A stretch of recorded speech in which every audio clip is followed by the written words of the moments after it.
What's up, everybody? Welcome to Podcast Now Plus. I'm Alex, and in this video, I want to talk about one specific topic instead of a recap. We'll get back to that probably Monday or Tuesday, but a pretty interesting thing just dropped maybe a couple minutes ago from when I'm recording this is that PSVR 1 games will not be compatible with the PSVR 2. This was found in the official PlayStation podcast around the 29-minute mark and 10 to 12 seconds, somewhere in that range. I listened to it. I mean, they flat out say it. They say, PSVR 1 games don't work with VR2, basically because of the enhancements and the new features and mechanics that the VR2 has. Now, this is, okay, to, I guess, simplify it, I'm not super bummed out by this from, just a personal level playing it, because I really don't know how many, if any, PSVR 1 games I would replay on 2. So from all right, I'm going to buy the PSVR 2, do I really care in my day-to-day life when I'm putting on the headset if I can play those? Not necessarily. However, I do think it's more about the principle than anything. Sony continues to just have a really tough time, for whatever reason, embracing the idea of backwards compatibility. Now, they've done a lot better. I will give them full credit with PS5 just in general, and then also the PS Plus, and kind of, again, I'd say embracing these old-time games, the PS3 generation, and then a little bit dabbling in the PS1 to, Vita, stuff like that. There's a lot of work to be done. They are not like the leaders of it, I think not even close, but they are embracing it a little bit more. So it is good from that perspective, and again, does it really matter? Well, I would argue for something like this, you do have to take this example kind of separate from everything else, even though, you can use the same logic where it's not the greatest practice to do something like this. This probably will make people upset, and probably for good reason. And again, I think part of that, if you just look at this example, is this is not a system with a lot of games. I mean, it literally is a system. It's a headset, sure, but there are the games that you buy the headset to play, and there's a lot less of them than the console itself, right? PS5 on its own has its exclusives, or PlayStation has exclusives, Xbox, Nintendo, etc. But if you start to get a little bit more niche, and you start to say, okay, well, what are the PlayStation exclusives that are only VR exclusives? You're limiting it even more. So again, the issue here is I know PSVR 2 is going to have a better launch, at least they say it will, than the first game, and I believe them. I think the games for PSVR 2 they've shown so far look awesome. I'm excited. I'm a VR player. I like the system. I have the original PSVR. I'm getting it, and I do think the launch is going to be better, but you're still dealing with limited games. And factually, you have an entire backlog of PSVR 1 games that took a while to get to that point, right? I mean, that's a lot of games that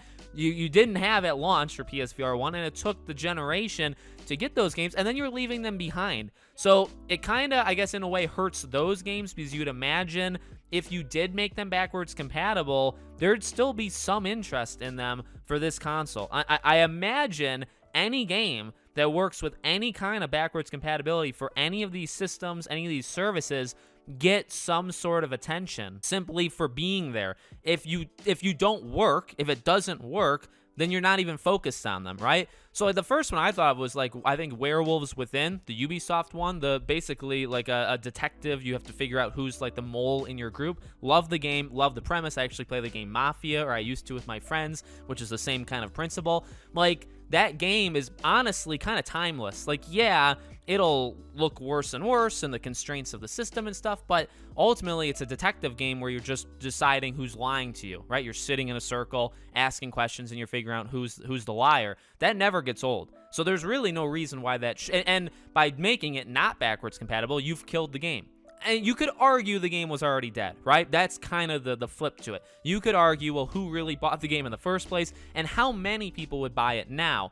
If that's 500 people, 1,000 people, yes, that's a very small number. I do understand that. But again, it's still the principle. That game would still be around in some way, whereas now it's dead. It's literally because number one, who's focused on PSVR 1 right now, and who's gonna be in a year and a half when the PSVR 2 is it's out, everybody that wants it, right, has it, who's gonna care? So that's the issue. So it's not great. It's not a good look. Again, for me, I could probably count on one hand. Honestly, I could count on one hand the games that I would probably replay for PSVR 2 that I have for VR 1. It'd be 5 or less, okay? But still, I mean, I would do that most likely for, for those 5, 4, 3, whatever, however many games. I would factually do it, and you've now just killed all those games. And I guess, again, this is still the principal thing with Sony, where it's like, this would have been, again, I get it. I mean, I'm not an engineer. I don't know how these things are made. I don't know how you can even make things backwards compatible, but this would have been a good nod from them to say, like, hey, we know we've been behind for a long time. We're working on it with the PS5, which they are. I will give them that credit, and we're going to do it for VR as well. And instead, it's like, well, you're kind of embracing it for PS5, but you're not there yet. The PS, the premium thing, specifically the PS1, 2 games, extremely weak. They got to do more with that. And then you're not doing it for VR2. So you're still signaling that you're not really in this for this.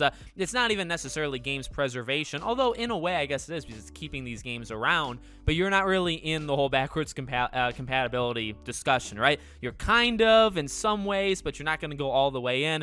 And it's disappointing. It's just disappointing. So let me know what you guys think in the comments. Make sure you guys are subscribed, bell icon turned on, so you know when all these videos go up. And I hope to see you all on tomorrow's video.